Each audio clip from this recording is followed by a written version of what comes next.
নমস্কার বন্ধুরা, Monica's food খাজানাতে সবাইকে স্বাগত। চলে এসেছি আজকে আরও একটি নতুন রেসিপি নিয়ে। আজ তৈরি করব পুরনো দিনের লাল শাক দিয়ে পুঁটি মাছের একটি রেসিপি। আশা করি আজকের রেসিপি সবার ভালো লাগবে। খুব সুন্দর একটি রেসিপি, দারুণ লাগে খেতে।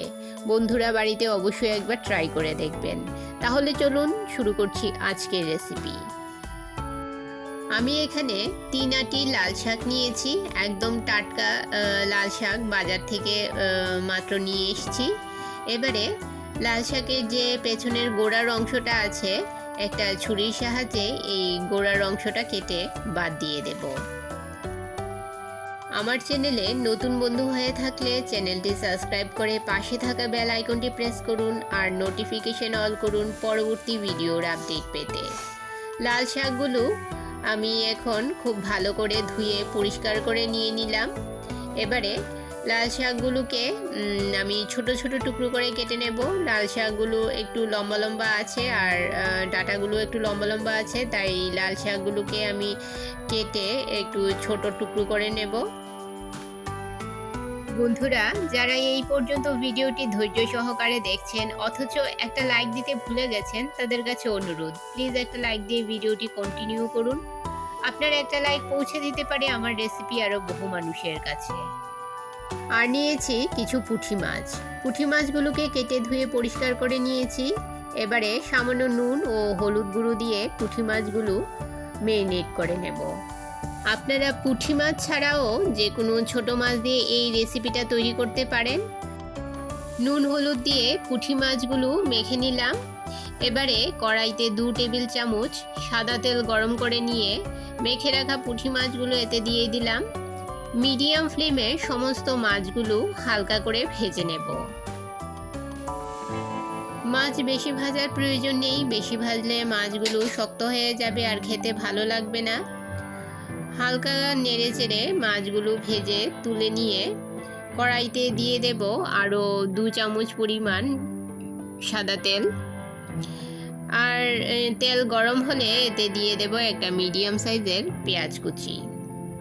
মিডিয়াম ফ্লেমে হালকা করে পেঁয়াজটাকে ভেজে নেব। এবারে এতে দিয়ে দিলাম 2-3 কোয়া থেতো করে রাখা রসুন।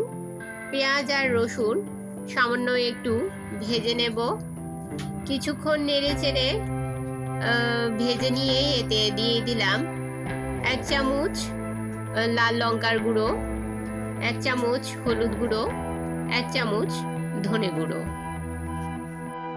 দিয়ে দিলাম সামান্য জল যাতে মশলা পুড়ে না যায়। মশলাটাকে 2 মিনিট ভালো করে নেড়ে চেড়ে কষিয়ে নেব। মশলা থেকে যখন তেল ছাড়তে শুরু করবে দিয়ে দিলাম কেটে রাখা লাল শাকগুলো। আর দিয়ে দিলাম স্বাদ মতো নুন ও কয়েকটা চেরা কাঁচা লঙ্কা। নেড়ে চেড়ে শাকগুলো মশলার সঙ্গে ভালো করে মিশিয়ে নিয়ে মিডিয়াম ফ্লেমে 5 মিনিট ঢাকা দিয়ে রান্না করে নেব। 5 মিনিট পর ঢাকা সরিয়ে নিলাম। দেখুন শাক থেকে কতটা জল বের হয়েছে। এই পর্যায়ে আমি এতে দিয়ে দেব ভেজে রাখা পুঁটি মাছগুলো। নেড়ে চেড়ে মাছগুলো মিশিয়ে নিয়ে ঢাকা দিয়ে আরও 2 মিনিট আমি এই মাছগুলো রান্না করে নেব। 2 মিনিট পর দেখুন মাছগুলো শাকের সঙ্গে খুব ভালোভাবে মিশে গেছে।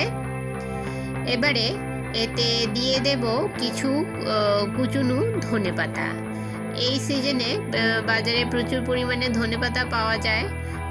ধনেপাতা দিলে এই রেসিপির টেস্টটা আরও বেড়ে যায়। আপনারা ধনেপাতা দিয়ে এই রেসিপিটা একবার রান্না করে দেখবেন। আর যদি কারো ধনেপাতা পছন্দ না হয় ধনেপাতাটা স্কিপও করতে পারেন। ধনেপাতা ছাড়াও এই মাছের রেসিপিটা খুব ভালো হয় খেতে। একদম কম মশলায় তৈরি, কম উপকরণে খুবই সুস্বাদু একটি রেসিপি বন্ধুরা, গরম ভাতের সঙ্গে অসাধারণ লাগে খেতে। আপনারা বাড়িতে অবশ্যই একবার ট্রাই করে দেখবেন। আর আমার আজকের এই রেসিপিটি আপনাদের কেমন লাগলো কমেন্ট করে জানাবেন। ভালো লাগলে শেয়ার করবেন আপনাদের আত্মীয় ও বন্ধুদের কাছে। তাহলে বন্ধুরা আজকে এই পর্যন্তই, আবার দেখা হবে আরেকটি নতুন ভিডিওতে নতুন রেসিপি নিয়ে। সবাই ভালো থাকবেন, সুস্থ থাকবেন।